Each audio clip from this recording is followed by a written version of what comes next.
Okay, let's try this again.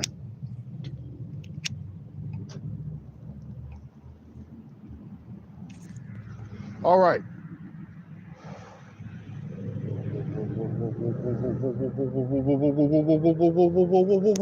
What up, though?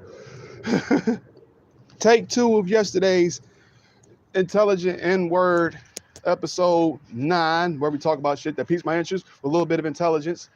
Yesterday, my phone was like on 20, 18, 19%, and the shit dropped down tremendously once it got to 15% because I'm out here in the cold and shit, and you know how phone batteries do. So I'm gonna try to make this quick.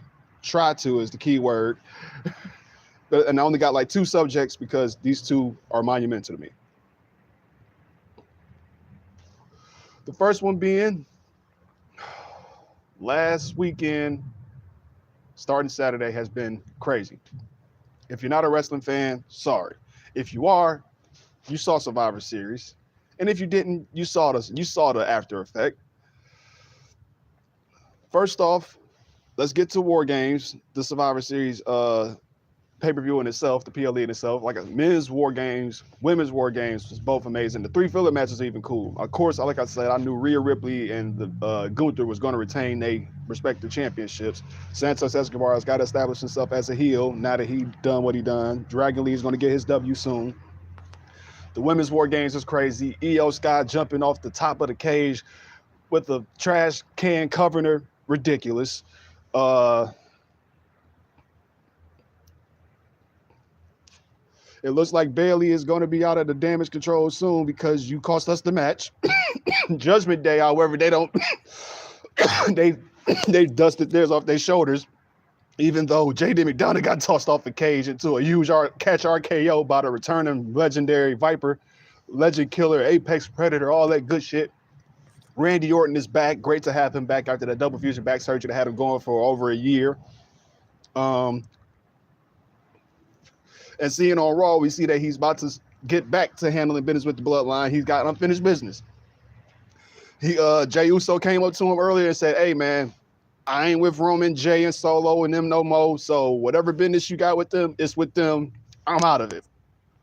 Randy Orton said, "As long as you ain't in the bloodline, as long as you don't interfere in their business, we cool." Uh-oh. Uh,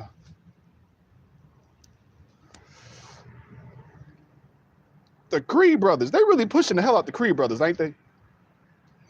They came in as the third team in the tag team turmoil match during the first hour of commercial-free Raw, uh, which I thought was going to be different than what it was. But, you know, they made sure Raw was going to stay top ranked for all 3 hours. So they had to start it off with Randy Orton coming back, his promo with Rhea Ripley. You know they teasing that up. You know they teasing that real soon. Rhea Ripley gonna get that RKO. We know it's coming, man. We know it's coming. We've been waiting for it. Said daddy's home. Ooh, daddy about to give mommy a beating. So they started the first hour with Randy Orton and Judgment Day. Randy Orton had a match booked with Dominic Mysterio. You know the legend killer ain't losing on his first match back. It's the second Mysterio that got his ass whooped by an Orton, the same Orton. It was Rey Mysterio in No Way Out 2006. Now it's Dominic Mysterio last night on Raw. But you know they pushing them Creed brothers though. The tag team turmoil match they had in this year. Alpha Academy, which involved Otis and Akira Tozawa, the New Day, DIY, and the Creed brothers, Brutus and I forgot the other Creed, but they building them up to be the top team. Now they're the number one contenders for the tag team championships, which are held by the Judgment Day, Damian Priest and Finn Balor. And they had the backstage segment with Finn Balor saying, "Hey man, we shouldn't take these dudes lightly. Are they going to lose the tag team titles to them? I hope not." DIY, I love DIY, but DIY hasn't been getting the response that is desired by Triple H and the rest of the IWC, man, because we know how DIY is, and we know what DIY does. We know what they did at NXT. We know what Gargano and Ciampa can do, but they got to get that heartstring pulled. They got to get that shit. They got to make sure that they can connect with the crowd and have them be sympathetic to their cause so they can be the top tag team, because I want them to be the top tag team in the WWE, because statistically, in my mind, they are. But enough about that. Let's talk about the real deal, man. It's gonna be hard to try to do a double take talk about this, man, because I was just hyped. I spent damn near 10 minutes talking about this. The best in the world is back, man. Phillip Brooks, Chick Magnet Punk, Chicago made, Chipmunk, CM Punk is back in the WWE. And it's crazy because he was only in AEW just 3 months ago, but it only takes 90 days for you to get out the non-compete clause in your contract. So they took less than 90 days, man, because All In London was like in August 27th. It's now November 27th. You know, August and October, they both have days. They both have days and months, 31 days in a month. So I guess, but still, AAA said they acted on it quick. They said this took days to administer. TKO, Endeavor didn't know about it. Vince didn't know about it. Only Nick Khan, Triple H, and Punk knew about it. And man, that pop that he got when he came back in his hometown, the same building where he won the WWE Championship against John Cena and blew a kiss at Vince McMahon, saying goodbye, I'm leaving with this belt and my expiring contract. That same arena went batshit crazy, of course. Like I said, it's his fucking hometown. It's his city. So they go batshit crazy. They was chanting his name in a couple of times during the pay-per-view.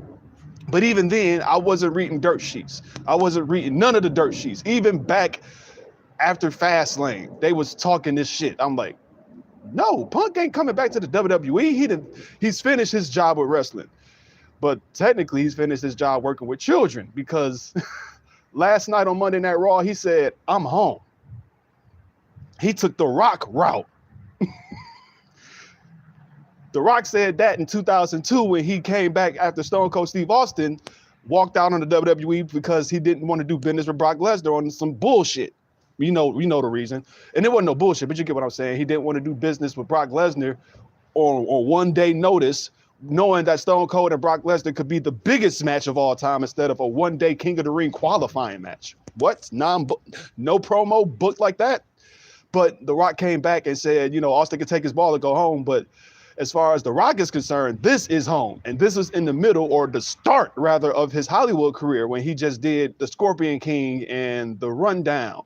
You know what I'm saying? So,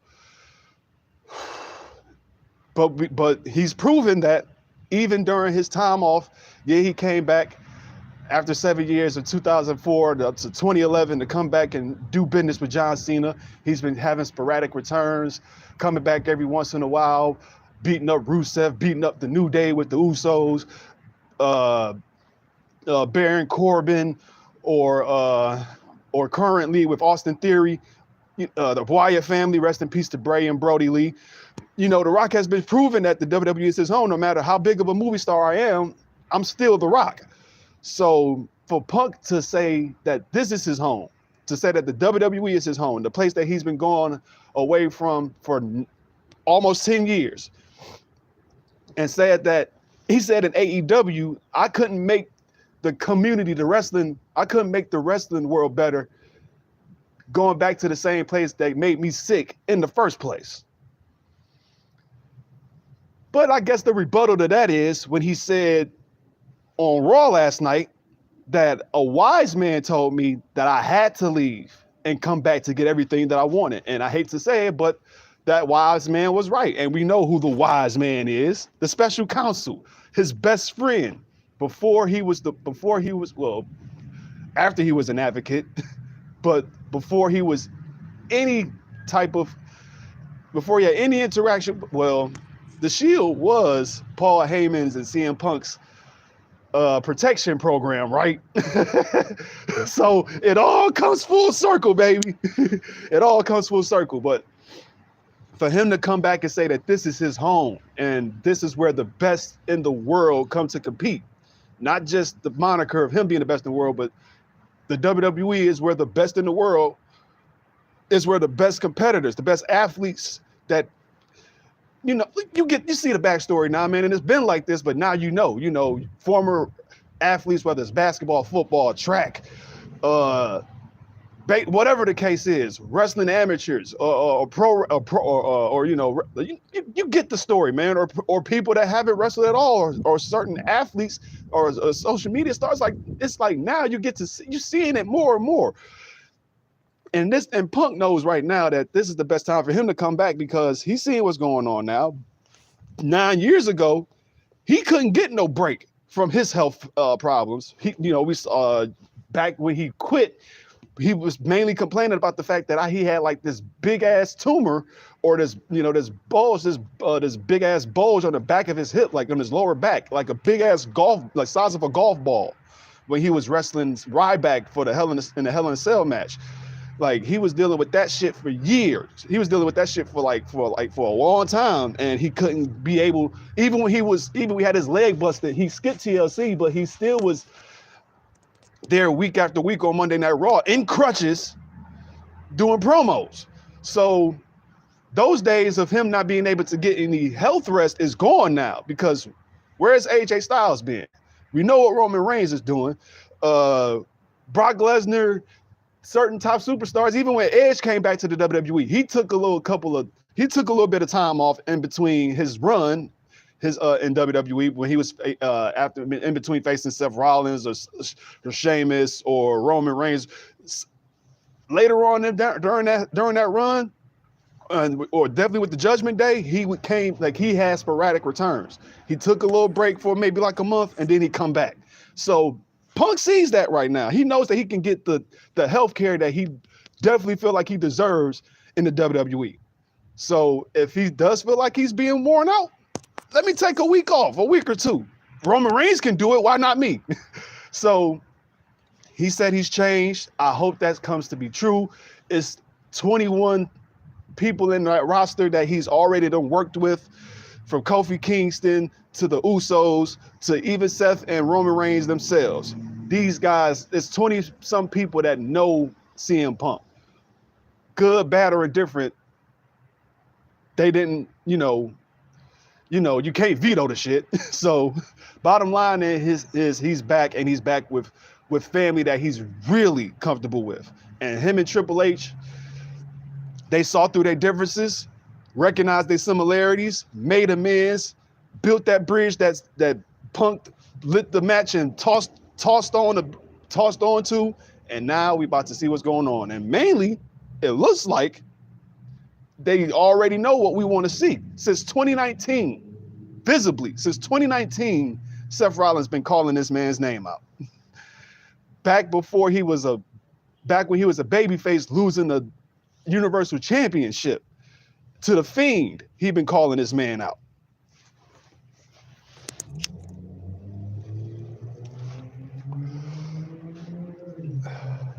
And it's not just calling this man out. In a certain way, it's his way of wanting him back. I just saw a clip of him saying, like, the NXT, when they did the NXT coaches shit, like, when Daniel Bryan had The Miz as his coach, when Wade Barrett had Chris Jericho as his coach, so on and so forth. The team that the NXT called us, that became eventually the Nexus group. If they did it like that, for me, my coach would have been CM Punk, because we had certain similarities. And this is a fresh ass interview. 2022, big ass Versace shades, big ass shiny red suit jacket. This is current CM Punk saying that shit. But on social media and on interviews before Punk came back, we don't want you here. You're a cancer. I don't want you here. Go away. And when he came back, you had to have Michael Cole hold you back from getting at him when he made his return and the insurance ran. You could have ran straight to him. You couldn't push 150-pound Michael Cole out the way. But it's a work. I knew it was a work. I'm not saying that because I'm a smart or nothing. It's just because I'm grown enough to know that this is what it is. If you didn't want him back, they really would have had some backstage shit going on. You know what I'm saying? But he addressed it in his promo. Seth Rollins did. Once Seth did his intro and had everybody singing his song after he introduced himself and had the crowd say his name. People was in the middle, like, you know, you heard a couple of whoas, but then you heard some people chant CM Punk. He's like, go ahead, get it out your system. Get it out your system, because I ain't got no time to be putting my focus on the hypocrite.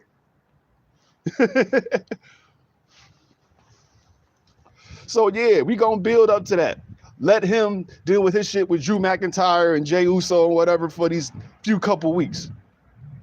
They're saying it's gonna be him and Punk at Royal Rumble. I want it to be at WrestleMania. And I tried to explain this on the last one, but my shit went out and I interrupted myself to talk about this. But if they try to do 2 matches in 2 months, in 3 months with them two, it has to work out in the sense where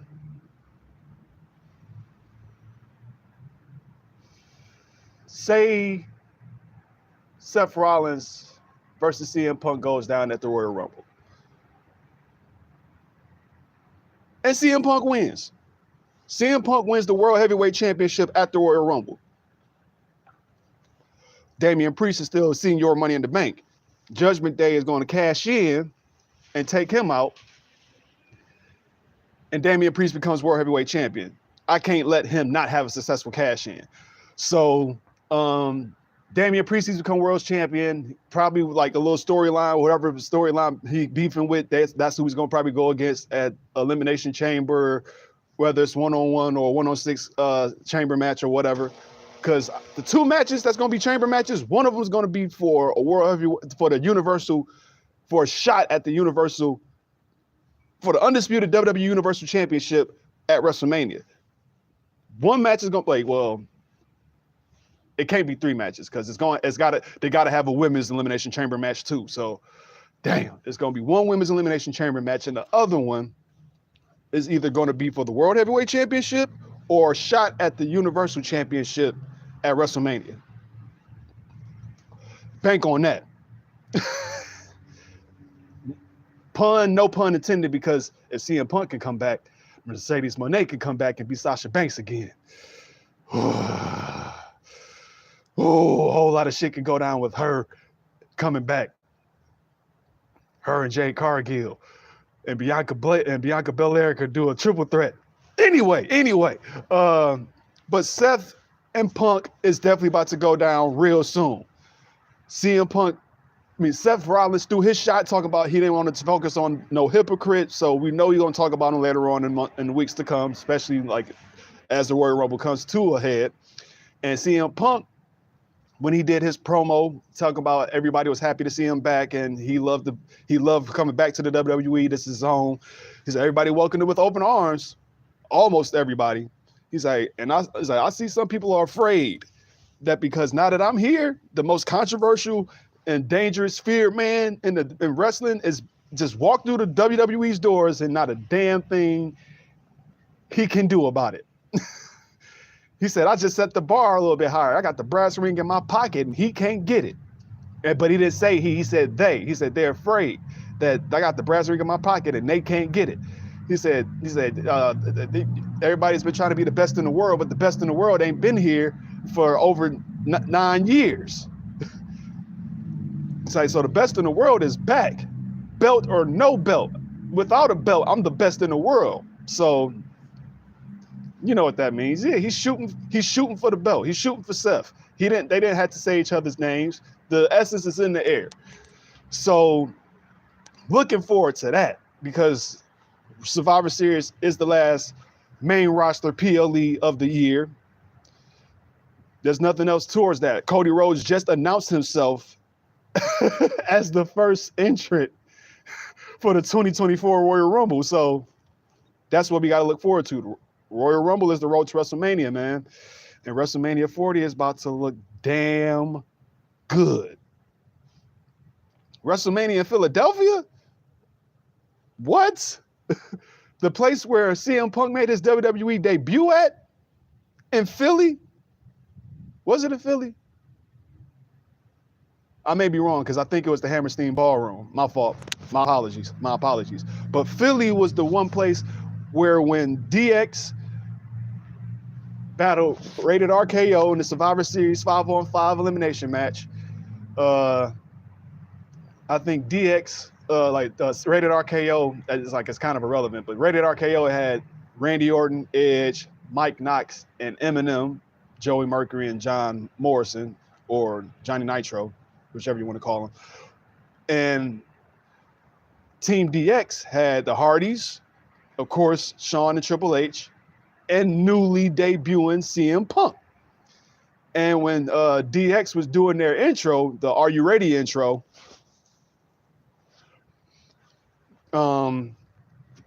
they made sure they got CM Punk over in that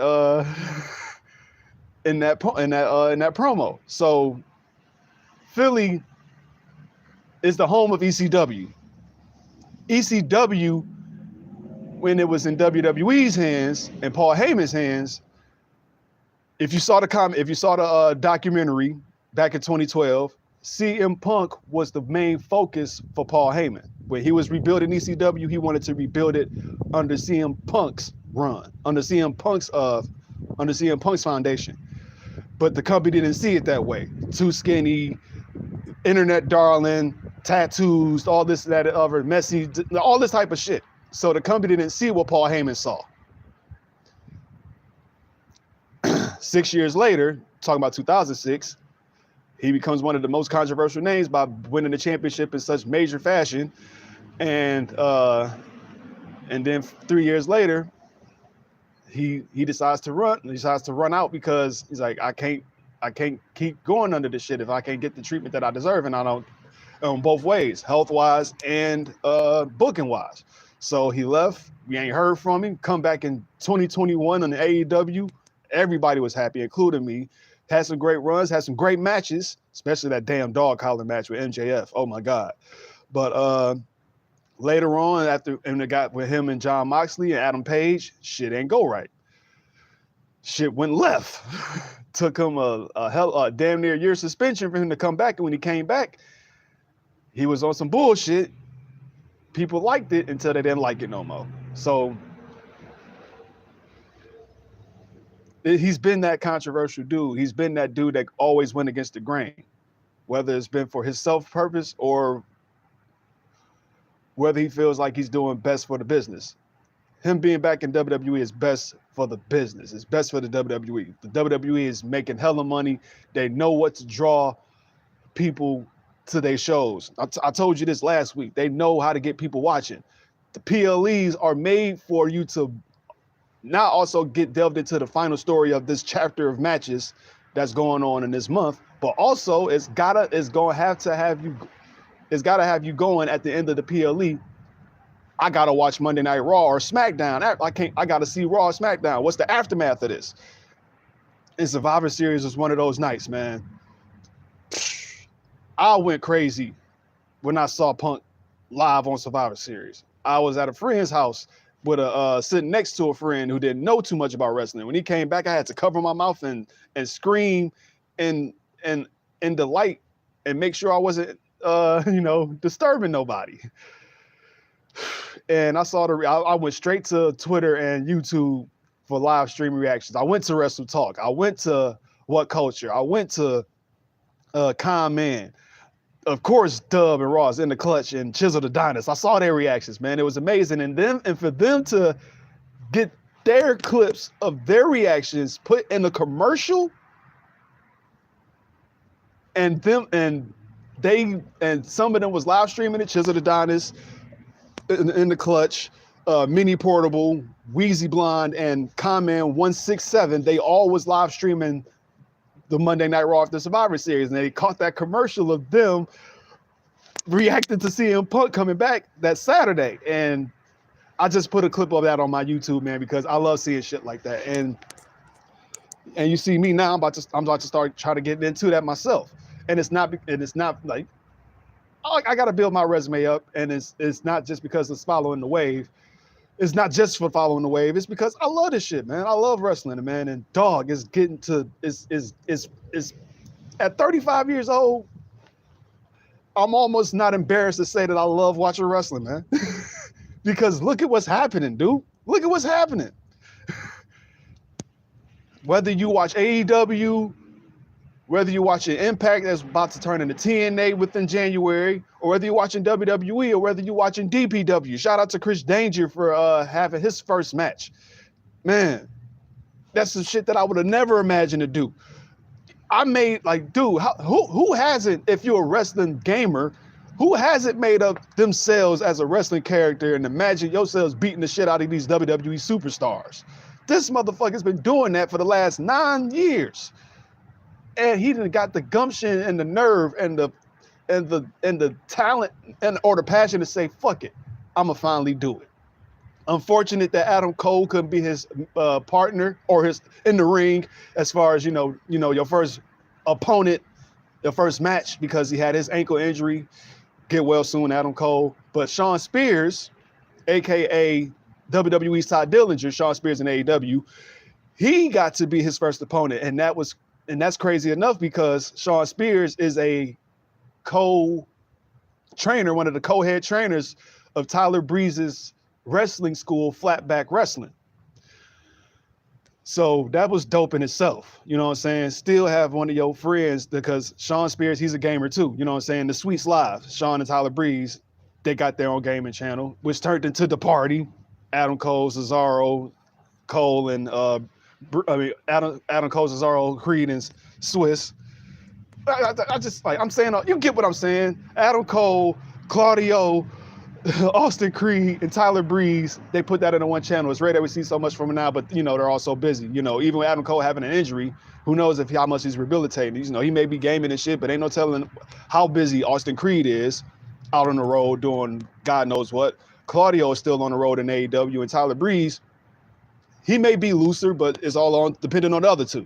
But nonetheless, man, like, it's shit like that just makes me say, God damn, man, I gotta be more involved in this community. You know what I'm saying? Because I've been a part of this community. I am a purist when it comes to WWE history, especially from the 90s on out, man. I love this shit. So I had to delve myself more into it. You know what I'm saying? Like I said, that's why I'm trying to invest myself in to get more equipment. I probably have to download Chrome on my computer. Speaking of, good, 55%. I got to download Chrome on my computer so I can live stream on my MacBook for you guys, because I can't do it on a Safari. I'm learning this Mac shit, man. I'm learning this streaming shit all at once. I'm a quick learner, but still, work with me, y'all. Work with me. So damn, man, it's like, it's just amazing seeing, how much far as wrestling has come, and seeing seeing the IWC get involved. You know what I'm saying? And Dub, like the Clutch and Chisel the Dynasty especially, because those two are my favorites, man. Definitely, man. I gotta watch. I gotta go on Patreon to see the Game 12 Week 12 game highlight commentary video from him right now before he puts it up on YouTube, because I don't want to go through no commercials. I support those people that I fuck with, man. I support Dub, and I support the Clutch Squad and Chisel the Dynasty on their Patreons. It's only a certain few, but I definitely support them, man, because us black nerds got to stick together. You know what I mean? So, like, dag, man, I'm about 30 minutes in talking about WWE, right? Normally, I would delve straight into the Lions. We're 8-3. And that's cool, but so are the Chiefs. So are the Cowboys. So are the Dolphins. So are not the Ravens. Who else? I think the Browns are 7-3. God damn it, we supposed to be 9-2. But I went to that game in Thanksgiving, and I was pissed. Ask my mama. Ask her season ticket friends. I was pissed. When Jordan Love threw that fucking damn near Hail Mary as the first play on the first quarter of the game, and made it to the red zone. I'm like, oh no, I don't like the feeling of this. I don't like this. I ain't feeling this.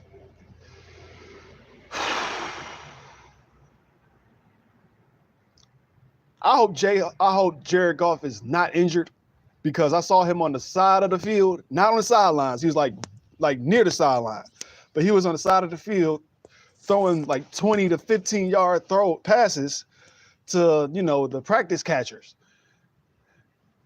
And really, that was all he was throwing, man. Screen passes and short passes. I didn't see him go for too much of really any big thing. I think it was a pass to J-Mo for a touchdown, but he was not throwing like how he normally do. He was mainly passing it to Jameer and Montgomery for the run, and it wasn't enough, man. They made Jordan Love look like Aaron Rodgers. That third down secondary shit is pissing me off. Secondary, man. I was saying it at the Lions, at the Ford Field with these guys out here, man. I kept telling them, I'm not bullshitting. Fire Aaron Glenn. I said that out loud in the fucking field. Like, of course you ain't gonna hear it, but yeah, man, fire Aaron Glenn, man. Defense is looking ass right now, especially for these last two games. We got away with it with the Bears, but our defense is looking trash Thursday, man. Ridiculous. I spent my money on an Amon-Ra St. Brown jersey and a hat. Numbers 14. That's the birthday that's my birthday. 4/14. And I was lucky to have it at XL, man. I had to get it off the mannequin. But he ain't do so much, man. The ball wasn't coming to him as much, man. So it was disappointing, man. To go to another Lions game and see us lose. We could have won the Dolphins game. Last year, I went to the Dolphins versus Lions game, and that was a good little game. And we was looking good in the first half, but we let them fools come back starting at the end of the second quarter, and we just let that shit just pummel on over us to the end of the game, and I was pissed about that. So I was even more pissed to come back, hoping we go 9-2 against some shitty-ass Packers, and we lose.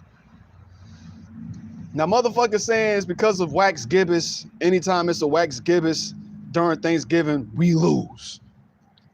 We tried to come back. The score ended up. I left when it was 14-29. We left out of there when it was 14-29. It was at the end of the fourth quarter when it was 22-29. So that shit pissed me off. My mama was mad at me. She was.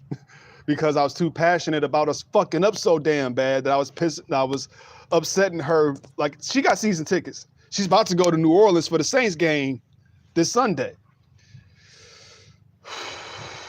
Mama, bring your energy. I know she is. She's positive Patty. I'm not a negative Nancy at all. But if I see it how it is, I'm gonna call it how it is. We looked sorry Thursday. And if that's how we gonna be, we ain't gonna make it to the playoffs or get past a wild card or first round playing like that, man. We 8-3, and that's cool. We still atop of the NFC North. We're 2-1 against our division because that was our third game against the divisional opponent. We beat I think I just heard Shannon Sharp say this, or somebody say this. Or no, it was OJ. I was listening to It Is What It Is. And it wasn't just the Lions he was talking about. It was like any divisional game. He was talking about the Bills mainly, but it's Bills. But it's like normally most divisional games don't end up 2-0. It's gonna have a split. We beat them at Lambeau. They beat us on Thanksgiving, but we should have fucking won. Seriously, we should have won. But we can't be 1-1 with the Bears. We can't be 1-1 with the Vikings. And I'm glad they lost their couple games. And that game was trash as hell too last Monday night. The Bears versus Vikings. Not one motherfucker scored a touchdown, but the Bears won. That proves how trash the NFC North is. So we should have beat them damn Vikings. So I was pissed off, out of control. Not out of control, but I was pissed off. I'm a passionate Lions fan, win, lose, or draw, but now that we winning, we got to stay winning. I keep saying this, keep our foot on the division's neck. We let loose, man. We let our foot loose. And that shit looked ugly. Our offense was looking raggedy. Our secondary defense was looking terrible. It was just a bad look. So are we ready for sure? Are we really ready? Are we really ready to win 10 games this season? Because the Saints and the Bears, those should be 2 easy games, straight up. We should beat the Saints and the Bears, away or not. You know what I'm saying? Those are 2 away games that we got. They're going to be tough, but we have to prove that we can win these games. I just saw a headline. I ain't click on it, but I saw a headline that's saying that Dan Campbell is fired up for this December playoff run. And that's exactly what it is. We got 6 games, man. 6 games left. 6 games. My 13-4 prediction might as well be tossed out the window because I know we're going to can't say I know we're going to lose. We can't lose to the Cowboys. The Broncos are looking nice, though. But we can't lose to teams that we should be, that win the games we shouldn't win and lose the games that we shouldn't luse. We can't be doing that. We cannot be doing that. We should beat the Saints away or not. Bottom line, man, we are 4-1 away. We're 4-1 at away games, I believe. So come on, man. Let's get our heads in this shit, man. Let's do this. We got this. We got this, man. Niggas don't want to talk about us because of shit like that. Because of playing like that, man.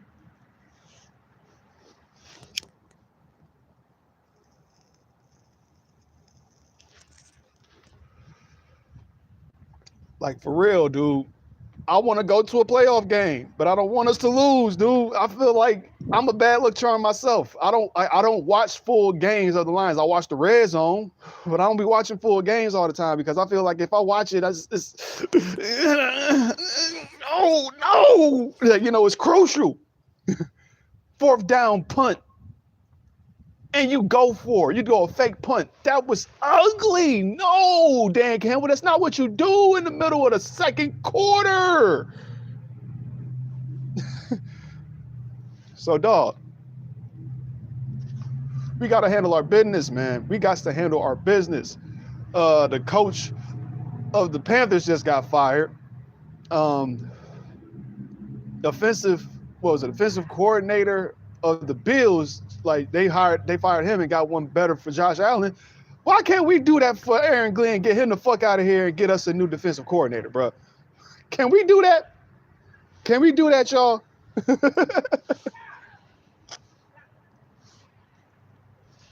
In the words of Fife Dog on Can I Kick It, you'll be doing us a really big favor.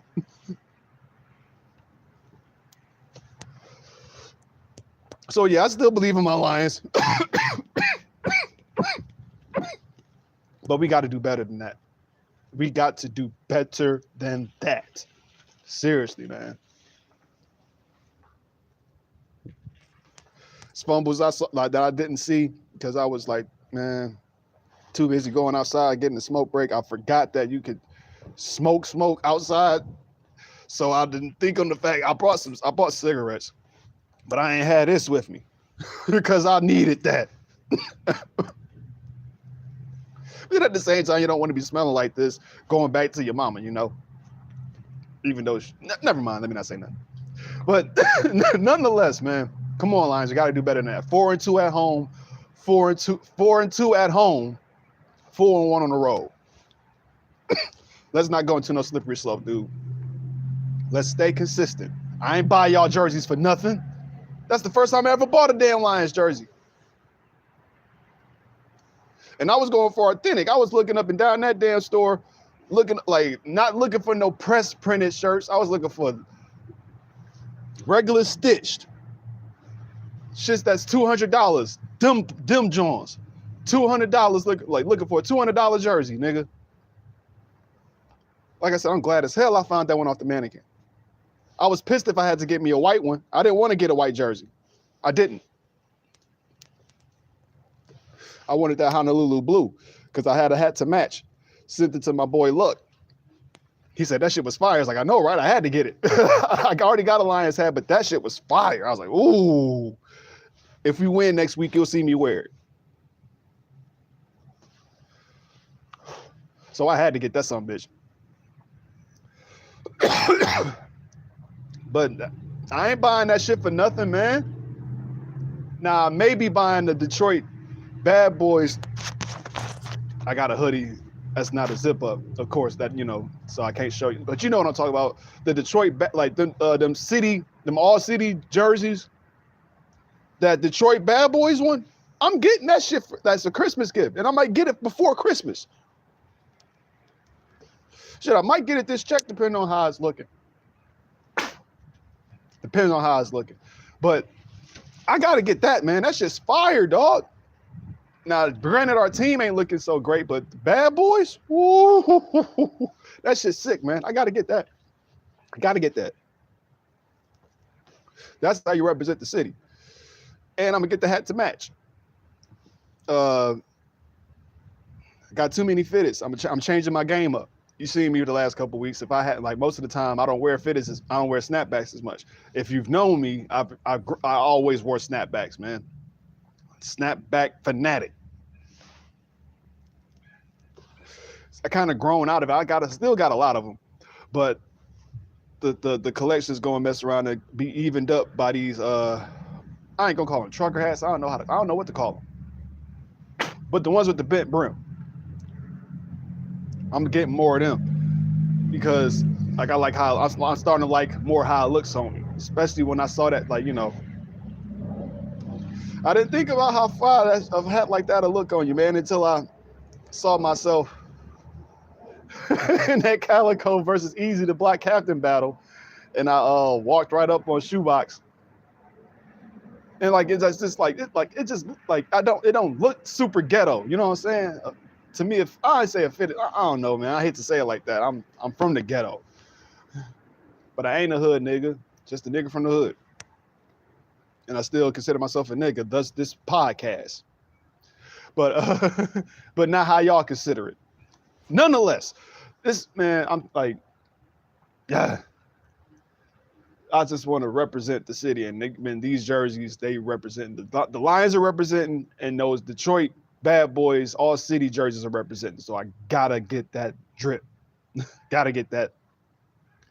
I gotta get me some, you know, get a little bit of something, man. I don't reward myself so much aside from smoking weed.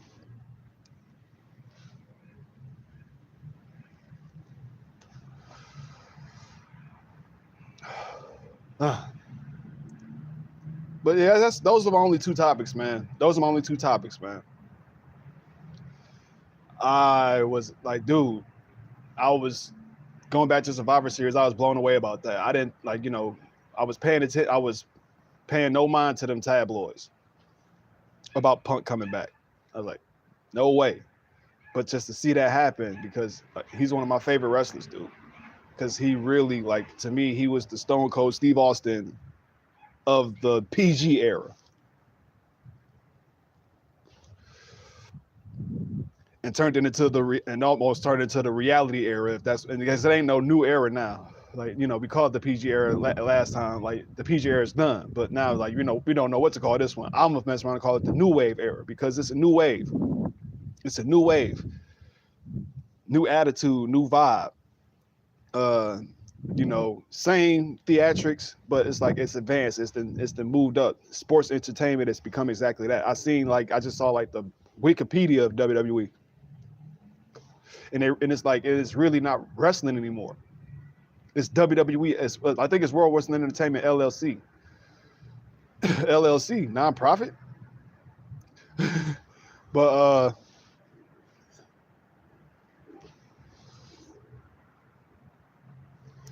sports entertainment is still, you know, wrestling is a sport, right?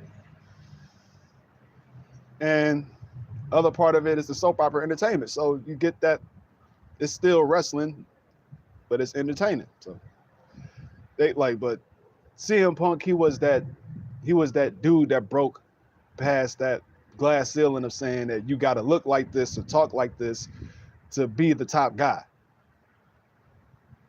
And he fought and fought and fought until he got that, and fought just as hard to attain that level of stardom. Whether it blinded him or burnt bridges with certain people or not, he fought for his reputation of wanting to be the best in the world because this wrestling shit was all he knew.